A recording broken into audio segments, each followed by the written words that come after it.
नाम दिया बिस्मिल, यानी जो कभी ना झुके। 9 अगस्त 1925 रात का समय, फांसी से एक दिन पहले यानी 18 दिसंबर 1927 को उनकी मां उनसे मिलने आई।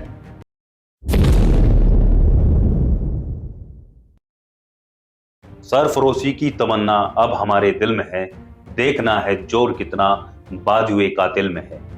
इसे सिर्फ एक कविता मत समझिए, ये उस इंसान की अंतिम सांसें थी जिसने फांसी के फंदे को भी मुस्कुराते हुए चूमा, सिर्फ इसलिए ताकि आने वाली पीढ़ियां आजादी से सांस ले सके। उनका नाम था राम प्रसाद बिस्मिल। 11 जून को उनकी जयंती है। आइए जाने उस वीर क्रांतिकारी की पूरी कहानी जिसने अंग्रेजी हुकूमत की नींव हिला डाली।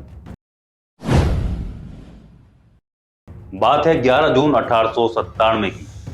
उत्तर प्रदेश के शाहजहांपुर में एक ब्राह्मण परिवार में एक बालक जन्मा। कौन जानता था कि आने वाले वक्त में यही बालक अंग्रेजों के लिए सबसे बड़ा सरदर्द बनने वाला है। नाम था राम प्रसाद, लेकिन इतिहास उन्हें बिस्मिल के नाम से जानता है। उन्होंने उर्दू और अंग्रेजी दोनों माध्यम से शिक्षा पाई, लेकिन असली शिक्षा उन्हें घर में मिली, आर्य समाज के संस्कारों से। उन्होंने स्वामी दयानंद सरस्वती का सिद्धार्थ प्रकाश पढ़ा। उनके भीतर का बालक देशभक्त में बदलने लगा, और फिर एक घटना ने सब कुछ बदल दिया जब 1916 में भाई परमानंद को फांसी दी गई। बता दें कि भाई परमानंद एक महान स्वतंत्रता सेनानी थे, आर्य समाज प्रचारक और गदर आंदोलन के संस्थापक सदस्य भी थे। उनका जन्म वर्तमान पाकिस्तान के पंजाब के झेलम जिले में हुआ था। वे भारत में अंग्रेजों के खिलाफ हथियारबंद क्रांति के प्रबल समर्थक थे। उन्होंने अमेरिका, अफगानिस्तान और दक्षिण अफ्रीका में भी प्रवासी भारतीयों को संगठित कर आजादी की अलग जगाई। 1915 में उन्हें लाहौर षड्यंत्र केस में फांसी की सजा हुई, जिसे बाद में उम्र कैद में बदल दिया गया। उनकी इसी सजा से राम प्रसाद बिस्मिल प्रेरित हुए, और उसी रात राम प्रसाद बिस्मिल ने एक कविता लिखी जिसका शीर्षक था मेरा जन्म। और तभी उनके गुरु स्वामी सोमदेव ने उन्हें एक नाम दिया बिस्मिल, यानी जो कभी ना झुके।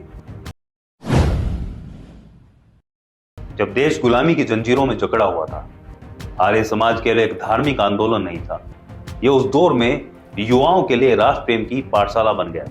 स्वामी श्रद्धानंद, स्वामी सोमदेव और स्वामी दयानंद जैसे विचारकों ने बिस्मिल को ये यकीन दिलाया कि राष्ट्र धर्म सबसे बड़ा धर्म है। उन्होंने जो भी सीखा उसे कलम बंद कर दिया, और उस कलम में इतनी आग थी कि उसने आने वाली पीढ़ियों में इंकलाब की लौ जला दी। अब बात उस शख्स की जो कलम से भी लड़ता था और बंदूक से भी। बिस्मिल की रचनाओं में क्रांति की गूंज होती थी। उनकी कविता सरफरोशी की तमन्ना अब हमारे दिल में है, देखना है जोर कितना बाजुए कातिल में है, आज भी हर देशभक्त की धड़कन है।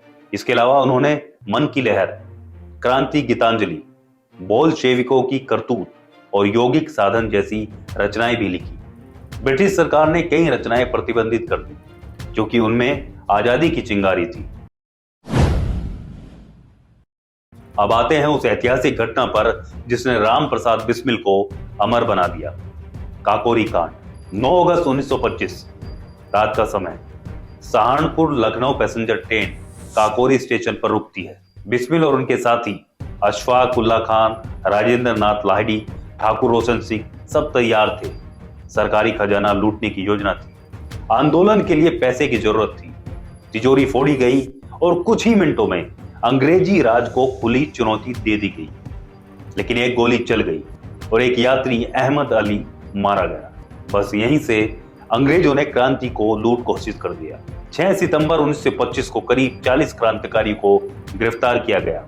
अप्रैल 1927 में लखनऊ की विशेष अदालत में काकोरी षड्यंत्र मामले की सुनवाई पूरी हुई। अदालत ने राजद्रोह, कोष लूट और हत्या के आरोप साबित होते देख राम प्रसाद बिस्मिल, अशफाक उल्ला खान, राजेंद्र नाथ लाहिड़ी और ठाकुर रोशन सिंह को फांसी की सजा सुनाई।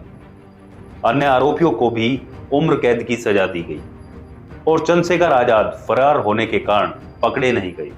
इस ऐतिहासिक मुकदमे का अंत 19 दिसंबर 1927 को हुआ, जब बिस्मिल और उनके साथियों को गोरखपुर केंद्रीय जेल में अंतिम सजा दी गई। फांसी की सजा सुनने के बाद बिस्मिल घबराए नहीं। उन्होंने जेल में अपनी आत्मकथा लिखी, बिस्मिल की आत्मकथा, और हर पंक्ति में आजादी की पुकार थी। फांसी से एक दिन पहले यानी 18 दिसंबर 1927 को उनकी मां उनसे मिलने आई। आंसुओं से भरी मां को देखकर उन्होंने कहा, मां, तू रोती क्यों है? तेरा बेटा देश के लिए मर रहा है। तुझसे वादा है, अगला जन्म भी भारत मां की सेवा में दूंगा। 19 दिसंबर 1927 की सुबह गोरखपुर जेल में उन्हें फांसी दे दी गई, लेकिन मौत भी उनका हौसला नहीं तोड़ सकी। उनका शव भी मुस्कुरा रहा था, जैसे कह रहा हो, मैं जिंदा रहूंगा हर उस दिल में जो आजादी चाहता है। बिस्मिल केवल एक नाम नहीं, वो क्रांति की विचारधारा है। उन्होंने हिंदुस्तान रिपब्लिक एसोसिएशन की नींव रखी, जिससे भगत सिंह और आजाद जैसे नौजवान जुड़े। उनका जीवन बताता है कि एक कवि, एक लेखक, एक विचारक और एक क्रांतिकारी, ये सब एक इंसान में बच सकते हैं। आज भी जब कोई युवा सरफरोशी की तमन्ना पड़ता है, तो बिस्मिल के शब्दों से वही आग मिलती है जिसने उन्हें बलिदानी बनाया। रामप्रसाद बिस्मिल सिर्फ अंग्रेजों से नहीं लड़े, वो हमारे अंदर के डर से लड़े, हमारी चुप्पी से लड़े।